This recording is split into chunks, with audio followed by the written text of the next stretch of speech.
Ignition sequence starts. 6, 5, 4, 3, 2, 1, 0. Liftoff. We have a liftoff.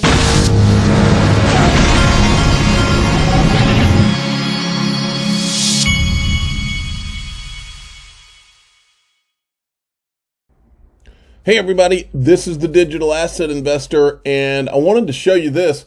It turns out Cryptotaxaudit.com, they're one of my sponsors. Clinton Donnelly over there is going to be doing this crypto tax filing and audit AMA hosted by Clinton Donnelly. What to do now, get your questions answered, learn about our crypto tax tools, register now for our free event. He's doing it on April the 1st. So this will come up when you go to his website. I'm going to put the Cryptotaxaudit.com at the top of the description of this video so you can click on that and go register to go and listen to that if you want to. Okay, you might remember this from the other day. This is Linda P. Jones when she was on the AMA, or not AMA, she was on Bradcom's Digital Perspective show, and she said this. Touched on something here is how the court case is suppressing the price, which I absolutely concur with. And you and I both know we've seen a lot of unusual activity on exchanges, like glitches and things of that nature. And even truthfully, I know a lot of people on certain days, even myself, if you go back to the last all-time high that we had of 384 or 380 plus, whatever it was, you know, a lot of people believe that that was even a stress test on the system at the time, testing things and of that nature, even though the whole market was moving, that it was operating under that understanding to be able to stress test the system. Any thoughts on that, Linda, at all? Yeah, I mean, from time to time, we do get these price glitches and it's publicized. We see the number and we don't know what's causing it, but there has been background discussion that perhaps it's from the private ledger, that the stress testing comes from the private ledger and it spills over into the retail side and causes these glitches. We don't know if that's true, but it kind of makes a logical reason to me. It's a logical explanation of what could be happening there. All right, now I find that interesting. Now this was going around today. I think this is older because you'll see that it shows XRP US dollars. It shows XRP like 21 cents. I just thought it was interesting. I wanted to show it to you. Let's see here. Hit the and you know, I'm not saying that I think she's right or wrong. I'm just saying it's interesting enough that the price on that goes from 22 cents to 9,864 XRP $9,864 per XRP. So anyway, that's interesting stuff. This is also interesting. I got this from DJ Peter Voss, at Peter Voss 6, who works hard in this space. This is interesting. I don't know who these guys are, but it was just kind of interesting listening to what this guy had to say. XRP, let's go to XRP, right? Because everybody on this channel has XRP. It's staggering what's going to happen with that, because if you think about how many tokens they're allowing to be sold, and for every $1 trillion that run through XRP daily, theoretically, the stock should be $10,000. As I said on TWC's channel, if you use that analogy, and 4/5 of the world's population suddenly is going to get UBI money, and that's China, the South Asia countries, India, and Africa. Suddenly they all have money. Guess what it has to run through? XRP. And it doesn't matter, even if you go in and you buy lobster, that cash leaves XRP, goes into XLM. When you want to cash it out, guess where it goes? Back into XRP. So it's a big round robin.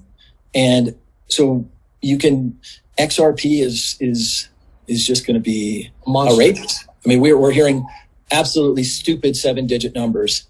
And it's, yeah, and you're giving me chills. I'm serious. I'm getting chills. You're giving me chills. Shoot, get those kind of numbers. You give me chills too. Now, yesterday, listen, and I want to make sure I make a point before I go into this. The whole Warren Davidson thing exploded. Now, like I said in my original tweet, I think Warren Davidson deserves the benefit of the doubt. But I do want to make this comment on that, because I think Warren Davidson, look, I'm not going to beat around the bush. I think he did out himself as kind of a Bitcoin, Ethereum guy, and a lot of these people that really don't like Ripple and don't like what they think XRP represents, because there's a central authority and Ripple owns all of it. I think he outed himself as one of those guys. Now, that's fine. Here's the problem Warren Davidson has there. We know what Ripple has, but he's a Bitcoin, Ethereum guy. He does not know, because they disguised the whale purchasers. Warren Davidson, if you're listening, you do not know that consensus and Ethereum Foundation, all that, you do not know that Ethereum is not more run by a central authority than Ripple ever ran XRP, according to the haters of XRP. You don't know. And my question to Warren is, why don't you want to know? If you care this much about there being a central authority, which you obviously do, if that's such a bad thing, why do you not care to find out who those whale disguised purchasers were? Because if you find out that it's actually a handful of VCs and banks, which it very likely could be, then you've got yourself a problem. It blows up the whole thing. Okay? And maybe that's why you don't want to look, because you know what you'll find. Or maybe you already know. I don't know. But you can't have your cake and eat it too here, folks. Ethereum is either this thing they've held out as decentralized, or it's not. But you shouldn't be afraid to find out who the disguised, to call for someone to let's do an audit and find out who the disguised whales are. You shouldn't be afraid of that if you truly believe that it's decentralized and somehow Ripple's the bad guy and all that. And that's the problem. That's the corner that, I think Warren Davidson ultimately is a guy that has good intentions. I do not see him as a bad guy per se, but there's enough things here where all he has to do is call for someone to look into the Ethereum free pass. There's no question. There are all kinds of things stink coming off of that. All he's got to do is ask for an investigation of that. He should want to look into who the disguised whales are, so he can make sure that Ethereum actually is decentralized and does not have a central authority. He should want to do that, because he's obviously a guy who likes the concept of decentralization and no central authority. Why is he not asking for that? And that right there is the core of this. It's not, for me, I don't see Warren Davidson as a bad guy. I don't think Warren Davidson is a guy that had bad intentions or anything.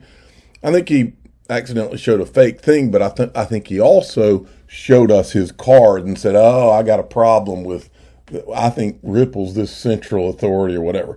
I think he did show that card. But now he's got a bigger problem, because the official cool guy of the Digital Asset Investor channel is now weighing in on it. And anytime cool people come out of the shadows on Friday, you might have some issues. All right, DAI, happy Friday. Get your coffee, get your Zippo lighter, clean that house, the cleaning lady's coming. I love you. Moving forward, we got to screen people better. Warren Davidson, I don't blame him for falling for the head fake scam. But I do blame him for jumping on the opportunity so quickly to spread some FUD. Just keep that in mind. To the Army, we love you. I love you. We're close.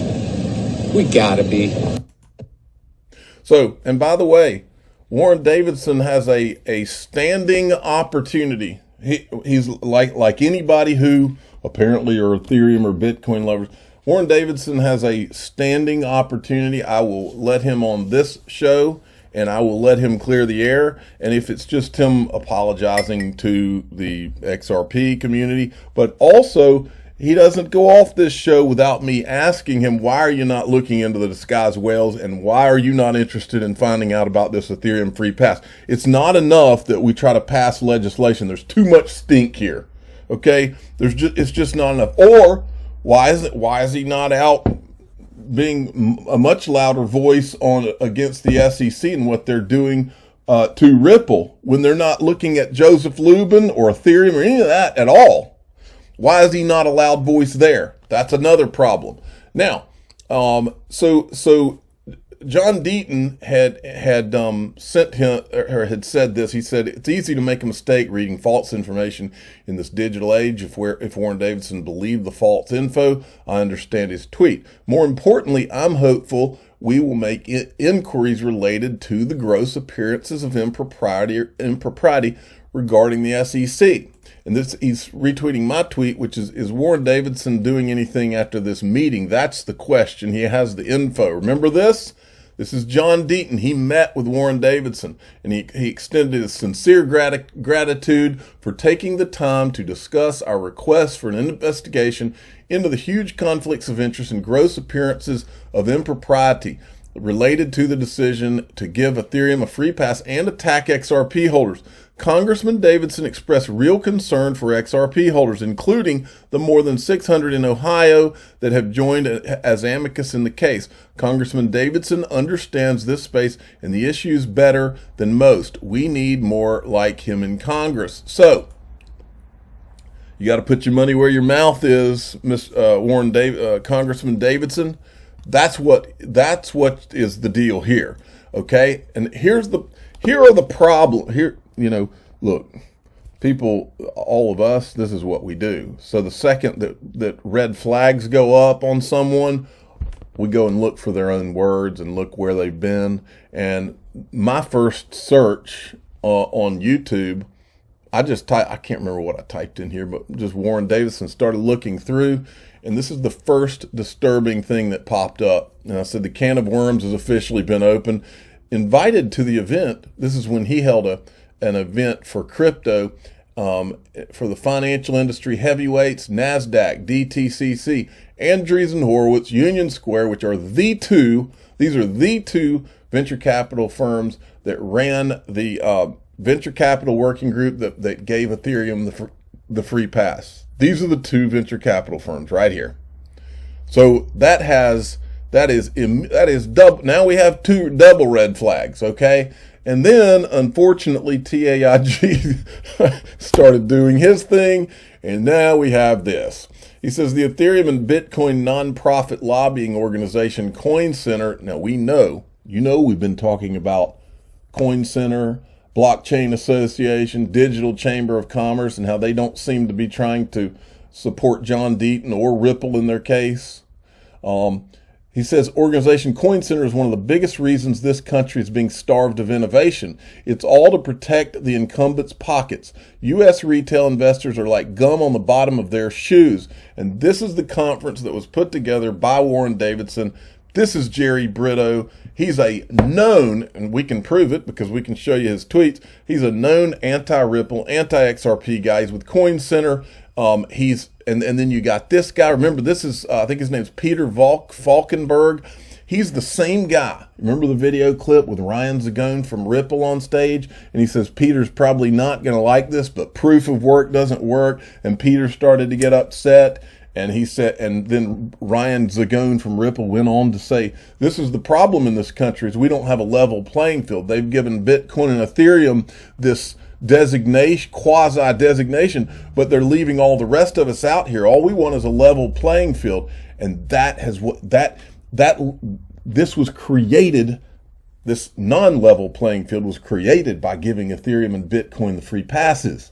And this is the problem. And so the question with all of this is, and then we had Tom Emmer at this thing too. So the question is becoming, have these guys, remember, there's not one congressman who has called for one investigation of the Ethereum free pass or to find out about the disguised whales. None of these guys, not one of them. What they've done is they've had John Deaton in and they listened to him. But listening is not enough because there's not anything nothing's backing up the listening. It's just listening as if you want to get him you want him to get in your office just so you can keep him off your back.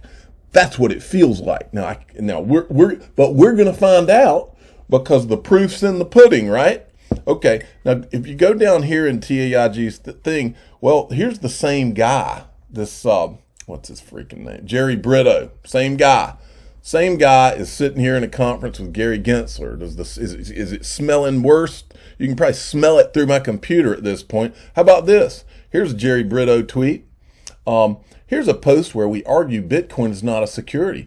Here's a post where we argue Ethereum is not a security. You won't find a similar post for Ripple. We have nothing to say about it. Now, this is, keep in mind, he runs Coin Center, which is supposed to be an industry, crypto industry organization. They're fighting for the industry, but they're not. They're fighting for Bitcoin and Ethereum. And that's the same with all the other industry groups that we can, that as far as we can see. Then you got this. Here's another picture he's got from this. There's Warren Davidson. I can't remember. Let me see if he says who this guy is. I can't remember. I think it's Patrick Baraducci from Consensus, who used to be at Sullivan Cromwell. I think that's who that is. That is Ryan Selkis, and we know he's a Ripple and XRP hater. He's blocked me because I had the gall to ask him about the disguised whales, I think. Then you got this, folks. This is where it gets real. What has Warren Davidson been talking about since I can remember is we got to pass the Token Taxonomy Act. Well, look at this. The Token Taxonomy Framework was developed by more than 24 businesses and overseen by the Enterprise Ethereum Alliance. Its goal, give businesses and developers access to a set of reusable cross-industry components to create usable tokens. This bill specifies that digital tokens such as those used in virtual currencies are not securities for regulatory purposes. Token Taxonomy Initiative, It's got all these people. You don't see Ripple anywhere on there. You even see JP Morgan involved. Okay? Now, so let's move along. Then there's this. Then this morning, Warren Davidson says, "You're killing me, Smalls. I still love you, though." Well, some of you. And I said, he can joke about it, but only one thing really matters. Will he demand an investigation of the Ethereum free pass and or the disguised whales from the Ethereum ICO? If no, Houston, we have a bigger problem than we thought. John Deaton gave him all the info that he needs. You couldn't possibly look at what John Deaton handed him. You couldn't possibly look at it and not know that there's something bad wrong that demands an investigation. All of you listening to my voice, you've seen it. You know. Why does he not say anything? Well, then there was this little tweet was dropped underneath my tweet. Davidson made the announcement at a 4-day blockchain conference in Cleveland that featured Ethereum co-founder Joseph Lubin. And now that gives me the creeps too. Well, amidst all of that, and look, folks, again, I'll say it again, I don't want to attack. I don't think Warren Davidson's a bad guy. I don't want to attack this guy. Okay, that's not what this is about. All he's got to do is one of two things. Call for an investigation of the Ethereum the Ethereum free pass. Something's bad there. Something's bad wrong. Call for an investigation to find out who the disguised whales were. See, he should be concerned about that because he cares. From his tweet yesterday that started all this, he has a problem with a central authority around a digital token. Well, if he has a problem with a central authority around a digital token, then he should want to know who those disguised whales are worse than I do, because he's got that in his crawl. And we know now that it's a problem. Central authority is a problem for him. And I will tweet out, I'll remind him again, he's got such a big beef over central authority, then he has to want to know who those disguised whales were. Has to. This made me laugh today, and so let's give the XRP meme guy, at XRP meme guy, give him a follow. He says, wash it down with some liquid energy. Have a great weekend, everyone. And it's the Bitcoin pizza. The ingredients sourced from China. Delivery takes forever. Tastes like Shitoshi. And I said, made me laugh on this Friday. Looks like stored energy to me. I'm the digital asset investor. I'm not an investment advisor. This is for entertainment purposes only. Please subscribe, hit the like button, and tell your friends and family that Warren Davidson, he has to be dying to find out who the central, if there's any central authority behind those disguises.